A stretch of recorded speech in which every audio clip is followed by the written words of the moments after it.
Hi, எல்லோருக்கும் வணக்கம். Welcome to Vijith views. இந்த வீடியோவில் நம்ம பிக் பாஸ் 8 தமிழ் பற்றின ஒரு முழு தொகுப்பு தான் வந்து டிஸ்கஸ் பண்ண போகிறோம். ஸோ வீடியோக்குள்ளே போகிறதுக்கு முன்னாடி நம்ம சேனல் நீங்கள் புதுசாக இருந்தீங்க அப்படின்னா கண்டிப்பாக சப்ஸ்கிரைப் பண்ணிக்கோங்க. வீடியோ மறக்காமல் ஒரு லைக் பண்ணிக்கோங்க. இப்போ நம்ம வீடியோக்குள்ளே போகலாம். ஸோ இன்றைக்கி நம்ம பார்க்க போகிற டாபிக் வந்து பார்த்தீங்கன்னா பிக் பாஸ் 8 தமிழுக்கான ஹோஸ்ட்டு கம்ப்ளீட்டாக வந்து கன்ஃபார்ம் ஆகிடுச்சு. ஸோ இட்ஸ் அனதர் தேன் விஜய் சேதுபதி அப்படிங்கிறது நம்ம ஏற்கனவே வந்து போட்டோம். பட் அஃபிஷியலாக வந்து நம்ம எதுவும் பண்ணாத வரைக்கும் நம்ம கன்ஃபார்ம் பண்ண முடியாது. ஸோ அந்த வரிசையில் நிறைய பேர்கள் வந்து அடிபட்டுச்சு. ஸோ நயன்தாராலேருந்து கிட்டத்தட்ட வந்து எல்லாத்தையும் சொல்லிட்டாங்க. ஆனால் நீங்கள் இதில் ஹைலைட் என்னென்னு பார்த்துக்கிட்டிங்கன்னா, ஸ்பான்சர்ஸ் அப்படிங்கிறது சரத்குமாரை வந்து ஃபிக்ஸ் பண்ணி பண்ணும் பொழுது ஒருத்தனும் வந்து வரல. சரியா? இப்போ விஜய் சேதுபதிக்கே சாம்பிராணி போக இப்படி தான் வந்திருப்பாங்க அப்படிங்கிறது நமக்கு வந்து ஒரு பக்கம் இருந்தாலும், கமல் சாருக்கு உண்டான அந்த ஆளுமைக்கு ஒரு ஸ்பான்சர்ஸ் வந்து ஒரு பேக்கப் இருக்கும். ஸோ அப்படிப்பட்ட ஸ்பான்சர்ஸ்லாம் வந்து இந்த வட்டம் பிக் பாஸில் கண்டிப்பாக இருக்காது அப்படின்ற மாதிரி தான் சொல்கிறாங்க. ஸோ போன வருஷமே கொஞ்சம் படிப்படியாக அந்த டிஆர்பி வந்து குறைஞ்சிட்டே வந்ததுனால விம் லிக்விட் லெவலுக்கு வந்து வந்துட்டானுங்க. பட் அது கொஞ்சம் பிராண்டட் தான் வைங்களேன். பட் இருந்தாலும் சொல்கிறேன், மொபைல் ஃபோன்ஸ்லாம் வந்து இருந்த ஒரு டைப்பில் வந்து கொஞ்சம் கெத்தாக இருந்தது. சாமாங்க தைக்கிறதுல வரைக்கும் வந்துருச்சு. பட் இந்த வட்டம் அதை விட கீழே இறங்கி சாம்பிராணி புகையெல்லாம் வந்து வரும் அப்படிங்கிறத நம்ம எதிர்பார்க்கலாம். ஆனால் விஜய் சேதுபதி வந்த பிறகு மார்க்கெட் வந்து கொஞ்சம் ஸ்டேபிளாக இருக்குது அவருக்கு. ஹிந்திலையும் வந்து இப்போ கொஞ்சம் அவர் காட்டுறாப்பில். ப்ளஸ் தமிழில் இப்போ மகாராஜா அப்படின்ற படம் வந்து நல்லா போயிட்டுருக்கு அப்படிங்கிறது தான். இப்போது லேட்டஸ்ட்டாக ஒரு தகவல் வந்துச்சு, சிவகார்த்திகேயன் வந்து 100 கோடி சம்பளத்துக்கு வந்திருக்காங்க அப்படின்ற மாதிரி. அந்த மாதிரிலாம் எதுவுமே கிடையாது. ஏன்னா சிவகார்த்திகேயன் அவர்கள் வரிசையாக பிஸியான படங்கள் வந்து இருக்குது. ப்ளஸ் 31 அக்டோபரில் வந்து பார்த்திங்கன்னா அமரன் படம் ரிலீஸ் ஆகுது. ஸோ ஒரு படம் ரிலீஸ் வச்சுட்டு நம்ம வந்து பிக் பாஸ்க்குள்ளே வந்துட்டு உட்காந்துட்டு இருக்க முடியாது. ஏன்னா அந்த படத்துக்கான ரிப்போர்ட் பார்க்கணும், ப்ளஸ் அவர் போய் ப்ரொமோஷன்ஸுக்கு போகணும். ஸோ அப்படி இருக்கும் பட்சத்தில் 3 நாள் இங்கே ஒதுக்கிட்டுலாம் வந்துட்டு இருக்க முடியாது. அதிலே வந்து ரூல்ட் அவுட். இப்போ ரிலீஸ் ஆகிற படங்கள்லாம் வந்து அவருக்கு வந்து இருக்குது அப்படின்றதுனால தான். விஜய் சேதுபதி அவர்களுக்கு வந்து இன்னும் வந்து படங்கள் வெப் சீரிஸ் தான், அடுத்த படம் தமிழ் படம் ஒரு படம் தான் பண்ண போகிறேன் அப்படின்ற மாதிரி சொல்லிட்டாரு. So very clean. இப்போ என்ன ஒரு பிரச்சனை அப்படின்னா, அந்த கால் ஷீட் மேனேஜ்மெண்ட் அப்படின்னு இருக்குல்ல, அதற்கு என்ன பண்ணலாம்னு சொல்லி கேட்குறப்ப கமல் சார் கிட்ட சில ஐடியாஸ் வந்து கேட்டிருக்காங்க. ஸோ கமல் சாரும் வந்து சில ஐடியாஸ் வந்து கொடுத்துருக்காரு. ஆக்சுவலாக அவர் வந்து பார்த்திங்கன்னா டைரி மெயின்டைன் பண்ணி அதில் வந்து என்னென்னலாம் வந்து நம்ம பண்ணலாம், இந்த இடத்துக்கு நம்ம கொடுத்துருக்கோம் அப்படின்ற மாதிரி மேனேஜ் பண்ணலாம் டைம் ஷெடியூல் அப்படின்ற மாதிரி அவர் ஒரு விஷயம் வந்து பண்ணுறாரு.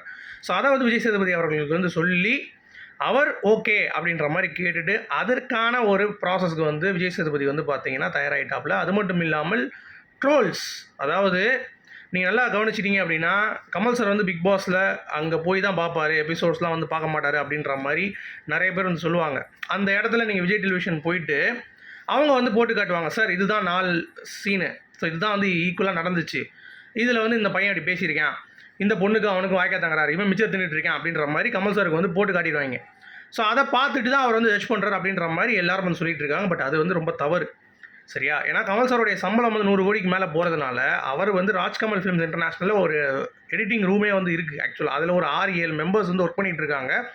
ஸோ அவங்க அதற்கான ஒரு ப்ராசஸை எப்படி வந்து டெலிவர் பண்ணணும் அப்படிங்கிறத ரொம்ப க்ளீனாக வந்து பார்த்திங்கன்னா எக்ஸிக்யூட் பண்ணுவாங்க. அதாவது 5 நாள் அவங்க வந்து ஒர்க் அவுட் பண்ணி ஃப்ரைடே நைட்டே ஒரு ரிவ்யூ வந்து பார்த்திங்கன்னா கமல் சார் ஆஃபீஸில் நடக்குமா, எப்படி ஃபிலிம் ஆஃபீஸில் வந்து நடக்குமாங்க. ஸோ நடந்து அதில் வந்து பார்த்தீங்கன்னா சில பாயிண்ட்ஸ் வந்து அங்கேயே வந்து கிராப் பண்ணி போகிறாங்க கமல் சார். ஓகே இதெல்லாம் நடந்திருக்கு அப்படின்னு சொல்லிட்டு அதிலே நிறைய விஷயங்கள் வந்து அவங்க ஷேர் பண்ணிடுவாங்களாம். சரி, அவங்களுக்கு கண்டென்ட் கொடுப்பாங்க தெரியுமா. ஸோ அதில் ரிவ்யூஸ்லாம் எப்படி இருக்குது, நம்ம ரிவ்யூஸ்லாம் வந்து பார்த்துட்டு கூட அதில் ஆட் ஆன் பண்ணி இதெல்லாம் வந்து பேசியிருக்காங்க சார், இதெல்லாம் நம்ம அட்ரஸ் பண்ணோம் அப்படின்ற மாதிரிலாம் வந்து ஒரு டாக் வந்து போகும். ஸோ அதற்கு ஒரு டீம் இருக்குது ஆக்சுவலாக கமல் சாருக்கு. சரியா? அதையும் வந்து விஜய் சேதுபதி அவர்களுக்கு வந்து கமல் சார் வந்து ரெஃபரன்ஸ் வந்து பண்ணியிருக்காரு அப்படின்ற தகவல் தான்.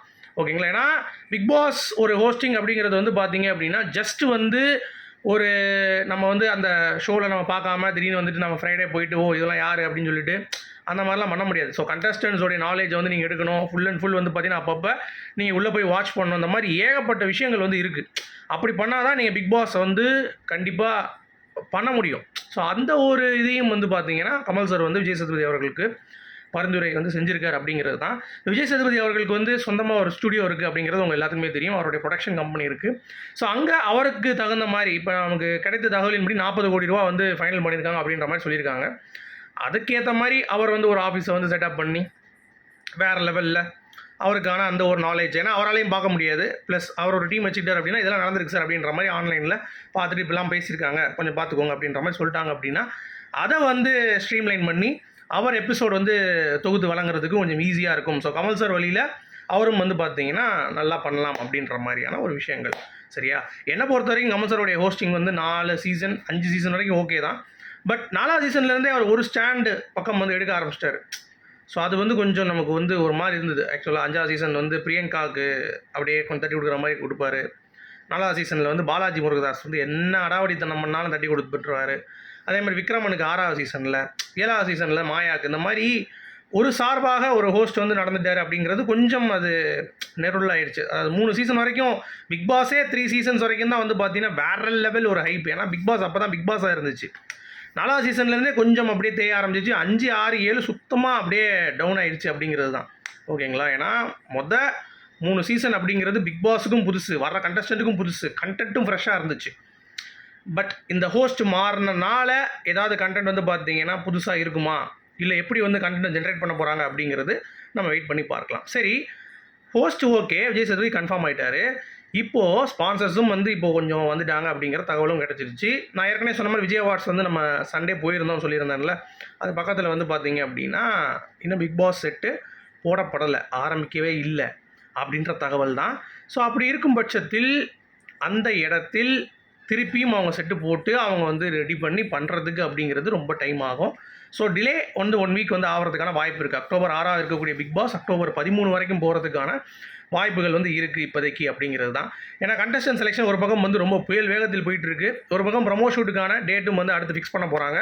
ஸோ ஐலோவோ கண்டிப்பாக வந்து பார்த்திங்கன்னா இன்னும் 2 நாட்களிலிருந்து ஒரு வாரத்துக்குள் கண்டிப்பாக வந்து எதிர்பார்க்கலாம் ஐலோவோ அப்படிங்கிறது தான். ஸோ ப்ரமோ ஷூட்டும் வந்து விஜய் சேதுபதி அவர்கள் முடிச்சு விட்டு தட்டி தூக்கி விட்டார்னா டக்குன்னு வந்து பார்த்தீங்கன்னா ஆகஸ்ட் எண்டுக்குள்ளே வந்து வந்துடும் அப்படிங்கிறது தான். சரி, இப்போதைக்கு ஃபைனலிஸ்டான கண்டஸ்டன்ஸ் லிஸ்ட்டில் ரூமர் லிஸ்ட்டும் வருது, ஃபைனல் லிஸ்ட்டும் வந்து ஒரு 3 பேர் நம்ம வந்து கண்டிப்பாக சொல்லலாம். அது வந்து ஃபைனல் நோக்கி போயிட்டாங்க அப்படின்ற மாதிரி ஒரு 3 பேர் வந்து கண்டிப்பாக உறுதியாக இருக்குது. ஒன்று வந்து பார்த்தீங்க அப்படின்னா அருண் அப்படின்னு சொல்லிட்டு பாரதி கண்ணம்மாவுடைய ஹீரோ நடிச்சிருந்தார்ல ஒருத்தர் அருண் சொல்லிட்டு, அவர் பட வாய்ப்புக்காக அந்த சீரியல்லாம் விட்டு வந்தார். அதுக்கடுத்து எதுவும் வரல. திருப்பி வந்து பார்த்தீங்கன்னா பேக்கே நம்ம போவோமா இல்லை எப்படின்னு சொல்லிட்டு இப்போ அந்த பக்கம் வந்து வந்திருக்காப்புல. இவர் வந்து அர்ச்சனா அவர்களுடைய இப்போ ரீசெண்டாக ட்ரெண்ட் ஆகிட்டு இருக்குல்ல, அவங்க அப்படியே கூட்டு போகிற இடங்கள்லாம் இவரையும் கூட்டு போயிட்டுருக்காங்க. ஸோ அந்த மாதிரி ஸோ எப்படி அவங்க வின் பண்ணாங்களோ அதே மாதிரி அருணுக்கு வந்து நிறையா டிப்ஸ் கொடுத்து அவர் உள்ளே இறங்குவார்னு நினைக்கிறேன். அது ஒன்று இப்போதைக்கு கன்ஃபார்ம் ஆன மாதிரி நமக்கு ஒரு நியூஸு. அடுத்து வந்து பார்த்தீங்க அப்படின்னா ஃபரீனா, ஸோ குக் வித் கோமாளியாக வந்தாங்க இந்த சீசனில். ஸோ அவங்க வந்து இப்போ நிறையா ப்ராக்டிஸ் பண்ணி பயங்கரமாக வந்து இன்ஸ்டாலெலாம் வீடியோ போட்டுட்ருக்காங்க, யோகா பண்ணுற மாதிரியாக இருக்கட்டும். அப்புறம் வந்து அப்படியே பயங்கரமாக ஒட்டமை வளைச்சி டாஸ்க்கு ரெடியாக வராங்க ஒரு பிக் பாஸ்க்கு. ஸோ அவங்க கன்ஃபார்மாக உள்ளே இறங்குறாங்க அப்படின்ற மாதிரி தெரியுது. அப்புறம் தமிழும் சரஸ்வதியும் அப்படின்ற சீரியல் நடித்த ஆங்கர் தீபக் அவர்கள், ஸோ இப்போ தான் விஜய் டிவியில் வந்து ஒரு ஃபங்க்ஷன்லாம் அவருக்கு வந்து எடுத்தாங்க. அந்த மாதிரி 25 இயர்ஸ் வந்து கம்ப்ளீட் பண்ணிட்டார் அப்படின்னு சொல்லிட்டு. ஸோ அவருக்கு எப்படியும் பிரியங்கா மாதிரி ஒரு பொத்தி வச்ச மேகலை வெக்க விட்டு போகலை அப்படின்ற மாதிரி ஒரு பயங்கரமான ஒரு விஜய் டிவி ப்ராடக்ட் அப்படிங்கிறதுனால அவர் உள்ளே வருவாரா அப்படின்ற ஒரு விஷயம். ஸோ வழக்கம் போல் இந்த அசீம் கேரக்டரு, இந்த தினேஷ் கேரக்டர் மாதிரி சீரியல் ஆர்டிஸ்ட்டில் விஷ்ணு கேரக்டர், இந்த மாதிரி சீரியல் ஆர்டிஸ்ட்டில் இந்த வட்டம் வந்து அருண் உள்ள இறங்குறாப்புல அப்படிங்கிறது தான். ஸோ இந்த 3 பேர். அடுத்து இந்த காதல் ஜோடிகள் சாலின் ஜோயா டிடிஎஃப் வாசனில் கண்டிப்பாக 2 பேரில் ஒருத்தன் உள்ளே இறங்கினா 2 பேர் இறங்குறதுக்கான வாய்ப்பும் இருக்குது. சரிங்களா? இது வந்து ஒரு கன்ஃபார்ம் மாதிரி நம்ம நினச்சிக்கலாம். அடுத்து இந்த அஸ்வின் சிவாங்கி, அஸ்வினுக்கு பெருசாக வந்து இப்போ மார்க்கெட்டில் எல்லாம் டவுன் ஆயிருக்கு அப்படின்றதுனால திருப்பி ஒரு புஷ் பண்ணலாம். எப்படி குக் வித் கோமாளில் வந்து தயிர் சாதம் மாதிரி இருந்தவனை வந்து புளி சாதம் ஆக்குறாங்களோ அதே மாதிரி புளி சாதம் மாதிரி இப்போ இருக்கிறவனை பிரியாணி ஆக்குறேன் அப்படின்ற பேரில் இறக்குவோம்ல, கூட எவன் இறக்குவான், அவனுக்கு டியூன் போடுறதுக்கு கூட வந்து சிவாங்கி இறங்கினா தான் டியூன் போடுவேன் அப்படின்றதுக்காக அவங்களே இறக்கி ஒரு விஷயம் வந்து பண்ணலாம்னு சொல்லிட்டு விஜய் டிவி பிளான் பண்ணியிருக்காங்க அப்படிங்கிறது தான். அப்புறம் ஆஸ்தான ஒரு ஆங்கர் எப்பயும் உள்ளே இறங்குவாங்க, விஜய் ரக்ஷனு அப்படி இப்படின்னு சொல்லிட்டு இருந்தோம். பட் மாக்காப்பா இந்த வட்டம் ஸ்பெஷலாக உள்ளே வந்து செய்வார் நினைக்கிறேன். அப்புறம் காமெடியன் ராமர், அப்புறம் வந்து குக் வித் கோமாளில் அங்ஷிதா அக்பர் ஷா அப்படின்னு சொல்லிட்டு ஒருத்தவங்க. அப்புறம் நம்ம வழக்கம் போல் நம்ம ஏற்கனவே டிஸ்கஸ் பண்ண மாதிரி பால் டப்பா காத்து மேலே நீ பாடிட்டு இருந்தாப்புல அந்த வரிசையில் அவர். அடுத்து வந்து ஸ்வேதா மோகன் அவர்கள், கார்த்திக் குமார் ஸ்டாண்டப் காமெடியன், அப்புறம் வந்து அமலா சாஜி ரொம்ப அடிபடுது, சோனியா அகர்வால், இந்த 2 பேர். ஸோ இதுதான் வந்து கன்ஃபார்ம்டாக ஓரளவுக்கு உள்ளே போயிடுவாங்க அப்படின்ற மாதிரி தான் ஒரு ஃபீல் இருக்குது. அதே மாதிரி ரோபோ சங்கர் ஃபேமிலியிலேருந்து ஒரு கோட்டா, சந்தானம் ஃபேமிலியிலேருந்து ஒரு கோட்டா, சிம்பு ஃபேமிலியிலேருந்து ஒரு கோட்டா அப்படின்ற மாதிரி ஒன்று ஒன்றா வந்து அடுத்தடுத்து வருவாங்க. அதை பற்றி நம்ம அடுத்தடுத்து நம்ம பேசுவோம். ஸோ இதுதான் டோட்டலாக நமக்கு கிடைத்த தகவல். ஓகேங்களா? ஸோ கண்டஸ்டன்ட் லிஸ்ட் பொறுத்த வரைக்குமே அதற்கான டீட்டெயிலான ஒரு வீடியோ வந்து தனியாகவே நம்ம வந்து அதை பற்றி பார்ப்போம். ஏன்னா அது வந்து உங்களுக்கு ஸ்லைடில் நம்ம வந்து பேசுகிற மாதிரி ஒரு வீடியோ ரெடி பண்ணி நான் அடுத்து போடுறேன். அது நீங்கள் வந்து பாருங்கள். ஓகேங்களா? ஸோ இது ஒன்று தான் நமக்கு கிடைத்த லேட்டஸ்ட்டான அப்டேட் ஓகேவா. So promo shoot, episode shoot அப்படி இப்படின்னு சொல்லி சும்மா தரமாக இருக்க போது. ஸோ கமல் சார் பொசிஷனில் ஒருத்தரை வந்து நம்ம இமேஜின் பண்ணுறோம் அப்படிங்கிறப்ப அவர் எந்த அளவுக்கு இந்த ஷோ எலிவேஷன் வந்து கொடுக்க போகிறாரு அப்படிங்கிறது அவருடைய கைவண்ணத்தில் தான் இருக்குது.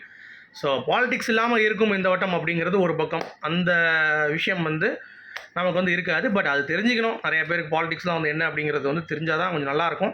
பட் அது இல்லைனாலும் இந்த ஷோக்கான விஷயம் நடக்கும்ல, நிறையா ஷோவை பற்றி டிஸ்கஸ் பண்ணுவாங்க. ஸோ அது இன்னும் நமக்கு கண்டென்ட் வந்து பார்த்தீங்கன்னா இன்னும் கொஞ்சம் அப்படியே ஒரு ப்ராடாக வந்து கொடுக்கக்கூடிய வாய்ப்பும் இருக்குது. ஸோ வெயிட் பண்ணி பார்க்கலாம். உங்களுடைய கருத்துக்கள் சொல்லுங்கள். மீண்டும் நாளை இன்னொரு சூப்பரான வீடியோ சந்திப்போம். அது வரைக்கும் குட் பை.